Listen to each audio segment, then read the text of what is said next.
Delhi high court के justice Yashwant Verma के घर से मिले कैश की तस्वीरें सार्वजनिक कर दी गई। दिल्ली हाईकोर्ट के चीफ जस्टिस डीके उपाध्याय ने इंटरनल इंक्वायरी के बाद सुप्रीम कोर्ट को 21 मार्च को रिपोर्ट सौंपी थी। 22 मार्च की देर रात सुप्रीम कोर्ट ने रिपोर्ट को सार्वजनिक कर दिया। रिपोर्ट में कहा गया है कि 14 मार्च को जस्टिस के घर आग लगने के बाद फायर ब्रिगेड की टीम वहां पहुंची। आग पर काबू पाने के लिए 4 से 5 अर्धजली बोरियां मिली, उनके अंदर नोट भरे हुए थे। उधर रिपोर्ट में जस्टिस वर्मा का पक्ष भी है, जिसमें उन्होंने कहा कि स्टोर रूम में नोटों की गड्डियां मिलने की बात की जा रही है। वहां उन्होंने या उनके परिवार ने कभी कोई पैसा नहीं रखा। वो एक ऐसी खुली जगह है जो हर किसी का आना जाना होता है। उन्हें इस मामले में फंसाया जा रहा है।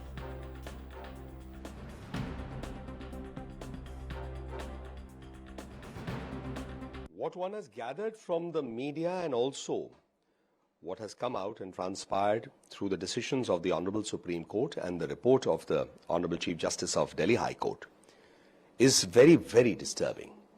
Because one cannot recall an incident where such a grave allegation of actually cash being present in the house of a sitting judge has ever been raised or discovered.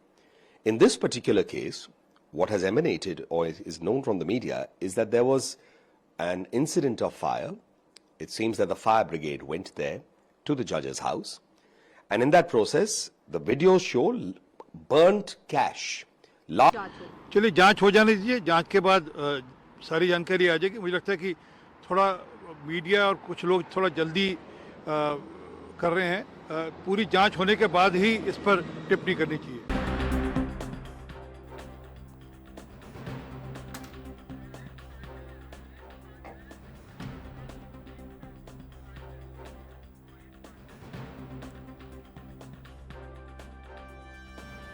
हमारे साथ सुप्रीम कोर्ट के अधिवक्ता रोहित पांडे भी जुड़ चुके हैं। रोहित जी, देखिए, जो एक केस आया है दिल्ली हाईकोर्ट के जज के घर से कैश मिलने का, उसके बाद जो कैश की जो इंक्वायरी थी, जो पूरा मामला था, इसकी इंक्वायरी भी की गई दिल्ली हाईकोर्ट के चीफ जस्टिस की ओर से। वो रिपोर्ट भी सौंप दी गई है और जो चीजें अभी सार्वजनिक हुई है, अब इस पूरे मामले में आगे क्या कुछ कार्रवाई की जाएगी, क्या कुछ कार्रवाई आगे लाई जाएगी? और जो जस्टिस है जिनके घर से सारी चीजें मिली है, जो रिपोर्ट में सारी चीजें कही गई है, इलाहाबाद हाईकोर्ट में उनका ट्रांसफर तो कर दिया है, लेकिन इसके आगे क्या? देखिए, ये बहुत ही गंभीर मामला है और एक चीज तो एडमिटेड फैक्ट है कि नोटों का बंडल, जले हुए नोटों का बंडल पाया गया है एक हाई कोर्ट के जज के घर में। जी जी, एडमिटेड फैक्ट है जी। ये इसको कोई झूठ नहीं कह सकता, झुलना नहीं सकता है, पहला पॉइंट। जी। दूसरा, देखिए, क्रिमिनल प्रोसीडिंग का ये मामला बनता है और एक जुडिशरी के लिए एक बहुत बड़ा काला धब्बा होगा अगर ये मामला किसने पैसा रखा, वहाँ पैसा कैसे आया, कौन लोग इसके पीछे इन्वॉल्व थे, उनकी कॉल डिटेल्स कितनी थी। एक जज की कॉल डिटेल देखने की बात हो रही है, फिर उसके साथ साथ वहाँ पे जो पैसा रखने वाले के, देखिए अब एक चीज अभी जो सामने आ रही है तस्वीरों से, न्यूज चैनल से, कि वो कह रहे हैं कि सफाई में कि वो जो कमरा था वो हमारे कमरे से, हमारे जहाँ हम रहते हैं उससे दूर है, लेकिन वो उसी बाउंड्री में ही है। वो कौन सा कमरा था, उस कमरे में करोड़ों की गड्डियां और नोटों की गड्डियां कौन लेके गया, क्या इसकी जानकारी एक वहां रहने वाले जिनके नाम से लॉट है, वो जज के नाम से लॉट है, क्या उनको जानकारी थी कि नहीं थी?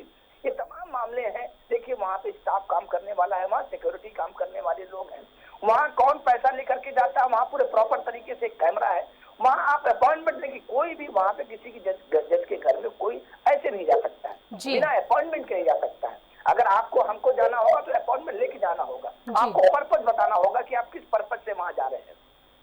अब रही बात जांच की, ये देखिए, जांच का विषय जो है अभी सुप्रीम कोर्ट ने बहुत ही सख्त रुख अख्तियार किया है और एक 3 सीनियर जजेस की कमेटी बनाई है और उसकी जांच पूरी होने के बाद और सारी चीजें क्लियर हो जाएंगी। लेकिन ये बात तो क्लियर है कि पैसा वहां पाया गया है और वहां जब आग लगी है, आग लगने के बाद जो है ये चीजें, सारी चीजें सबके सामने डिस्क्लोज हुआ है, तो ये इससे आप हट नहीं सकते। कौन कौन लोग जिम्मेदार हैं उसके लिए देखिए, ये जांच होने के बाद उस पर क्रिमिनल प्रोसीडिंग का मामला चलेगा। रोहित जी, बिल्कुल देखिए, जांच में अभी जांच आगे और चलेगी, क्या कुछ चीजें निकल कर आती है। और जो चीजें अभी सामने आई है उससे ये जानकारी तो मिलती है कि हाँ, कैश का एक बंडल मिला था, कैश की जो बोरियां थी जली हुई वो मिली थी।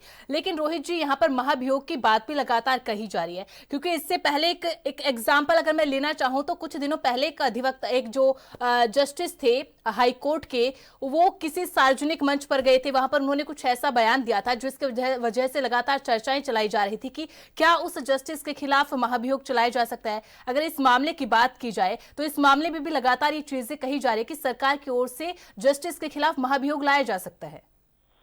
बिल्कुल, देखिए, महाअभियोग का ही एक प्रोसीजर है। अगर किसी हाई कोर्ट के जज के खिलाफ कोई ऐसी कोई क्रिमिनल एक्टिविटी पाई जाती है तो एक इम्पीचमेंट का एक प्रोसीजर है, वो किया जाएगा। लेकिन उसके पहले जो इंटरनल कमेटी बनाई गई है, उसकी जांच होने के बाद वो इम्पीचमेंट का एक प्रोसेस किया जाएगा, अगर वो दोषी पाए जाएंगे। जी रोहित जी, एक चीज जो बार एसोसिएशन के जो अध्यक्ष है कपिल सिब्बल, उन्होंने कहा है कि अब सुप्रीम कोर्ट को खुद से ये सोचना होगा कि किस तरीके से हम जस्टिस ला सकते हैं, किस तरीके से ट्रांसपेरेंसी यहाँ पर हम कर सकते हैं। ये सुप्रीम कोर्ट को खुद आगे आना होगा और इन चीजों पर एक तरीके से विचार करना होगा, क्योंकि कपिल सिब्बल ने यह भी कहा कि करप्शन बहुत ज्यादा हो चुका है। जब हम हाई कोर्ट की बात करते हैं, इवन सुप्रीम कोर्ट तक की हम बात करते हैं, तब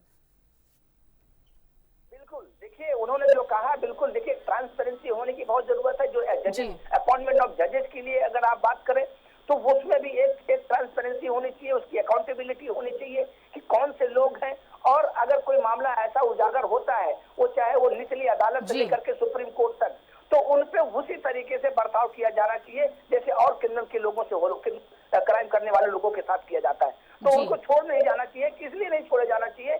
क्योंकि देखिए, कोर्ट से बड़ा कोई, देखिए, न्याय का मंदिर है। अगर वहां पे जो न्याय देने वाले लोग खुद अगर वो क्राइम में इन्वॉल्व हो जाते हैं, तो फिर जनता कहाँ जाएगी, लोग कहाँ जाएंगे? तो इसलिए सख्त कार्रवाई करने की जरूरत है। ऐसे लोगों को इन पे कार्रवाई करके अगर दोषी पाए जाते हैं तो इन पे क्रिमिनल प्रोसीडिंग चलानी चाहिए। जी, बहुत बहुत शुक्रिया रोहित जी हमारे साथ जुड़ने के लिए।